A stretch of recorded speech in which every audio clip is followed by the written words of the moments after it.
السلام علیکم۔ آج کی اس ویڈیو میں ہم خلیل خدا حضرت ابراہیم علیہ السلام کے ساتھ جڑے اس واقعہ کو سنیں گے جس میں آپ علیہ السلام نے فرمایا، اے میرے پروردگار مجھے دکھا کہ تو مردوں کو کیسے زندہ کرتا ہے۔ اللہ تعالیٰ نے فرمایا، کیا تجھے یقین نہیں کہ میں مردوں کو زندہ کرتا ہوں؟ عرض کیا، یقین تو ہے لیکن میرے دل کو یقین ہو جائے۔ اللہ نے فرمایا، پس 4 پرندے پکڑ لو اور ان کے ٹکڑے ٹکڑے کر کے الگ الگ پہاڑ پر رکھ دو، پھر ان کو بلاؤ، وہ پرندے تیری طرف دوڑتے ہوئے آئیں گے، اور جان کہ اللہ غالب حکمت والا ہے۔ ناظرین، ایک دفعہ حضرت ابراہیم علیہ السلام دریا کے کنارے چل رہے تھے کہ آپ علیہ السلام کی نظر ایک ایسے مردار پر پڑی جو دریا کے کنارے پڑا ہوا تھا۔ دریائی مخلوق یعنی مچھلیاں اور خشکی کے پرندے اسے کھا رہے تھے۔ یہ دیکھ کر حضرت ابراہیم علیہ السلام کو تعجب ہوا، اور اس منظر نے حضرت ابراہیم علیہ السلام کو ایک ایسے مسئلے کی فکر میں ڈال دیا جس کی تفصیل سب جاننا چاہتے ہیں، اور وہ ہے موت کے بعد مردے کس طرح زندہ ہوں گے۔ حضرت ابراہیم علیہ السلام سوچنے لگے کہ اگر ایسا ہی انسانی جسم کے ساتھ ہو اور انسان کا بدن جانوروں کے بدن کی خوراک بن جائے تو قیامت میں اٹھنے کا معاملہ کیسے عمل میں آئے گا، جبکہ قیامت کے روز انسان کو اسی بدن کے ساتھ اٹھنا ہے۔ حضرت ابراہیم علیہ السلام نے اللہ سے درخواست کی کہ اے میرے پروردگار مجھے دکھا کہ تو مردوں کو کیسے زندہ کرے گا۔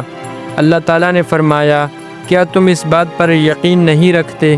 حضرت ابراہیم علیہ السلام نے کہا، ایمان تو رکھتا ہوں لیکن چاہتا ہوں کہ دل کو تسلی ہو جائے۔ اللہ تعالیٰ نے فرمایا، تو پھر 4 پرندے لے لو، ان کے ٹکڑے ٹکڑے کر ڈالو اور ہر پہاڑ پر ان کا ایک ایک ٹکڑا رکھ دو، اس کے بعد ان کے نام سے ان کو بلاؤ، دیکھنا کہ وہ دوڑتے ہوئے تمہارے پاس آتے ہیں، اور خدا بے شک غالب حکمت والا ہے۔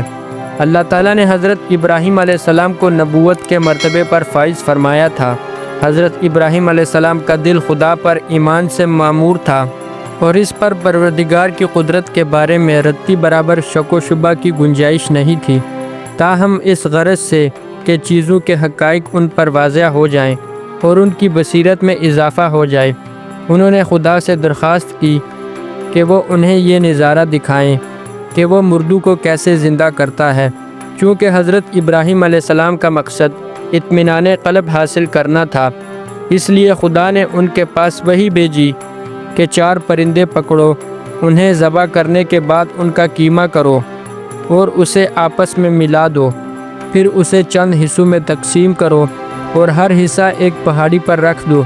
پھر ان پرندوں کو بلاؤ تاکہ وہ خدا کے حکم سے زندہ ہو کر تمہارے پاس آ جائیں۔ حضرت ابراہیم علیہ السلام نے خدا کے حکم پر عمل کیا اور پرندوں کو ذبح کرنے کے بعد ان کے گوشت کا قیمہ باہم ملا دینے اور تقسیم کرنے کے بعد انہیں مختلف پہاڑوں پر رکھ دیا۔ آپ علیہ السلام نے ان پرندوں کے سر اپنے پاس رکھ لیے اور اپنے پاس دانہ پانی بھی رکھ لیا، پھر ان پرندوں کا نام لے کر ان کو آواز دی کہ خدا کے حکم سے زندہ ہو جاؤ، تو ان پرندوں کے بعض اجزاء بعض کی طرف اڑے اور ان کے بدن درست ہوئے اور ہر بدن اپنے سر سے آ کر جڑ گئے۔ ابراہیم علیہ السلام نے ان کے سر چھوڑ دیے تو وہ پرندے اڑے، زمین پر بیٹھے اور اس دانہ میں سے چنا اور پانی میں سے پیا، اور کہا کہ اے پیغمبر خدا، آپ نے ہم کو زندہ کیا، خدا آپ کو زندہ رکھے۔ حضرت ابراہیم علیہ السلام نے فرمایا، نہیں بلکہ خدا مردوں کو زندہ کرتا ہے اور وہی ہر چیز پر قادر ہے۔ یوں حضرت ابراہیم علیہ السلام نے مردوں کو زندہ کرنے کی شکل میں قدرت کا یہ عظیم مظاہرہ اپنی آنکھوں سے دیکھ لیا، تو ان کے قلب کو جو پہلے ہی ایمان کی دولت سے مالا مال تھا مزید اطمینان حاصل ہوا۔ آخر میں آپ کو یہ بات بتاتے چلیں کہ یہ 4 پرندے جو حضرت ابراہیم علیہ السلام نے ذبح کیے تھے وہ کون سے تھے؟ یہ 4 پرندے مختلف قسم کے پرندوں میں سے تھے، کیونکہ اس کے بغیر حضرت ابراہیم علیہ السلام کا مقصد پورا نہیں ہو سکتا،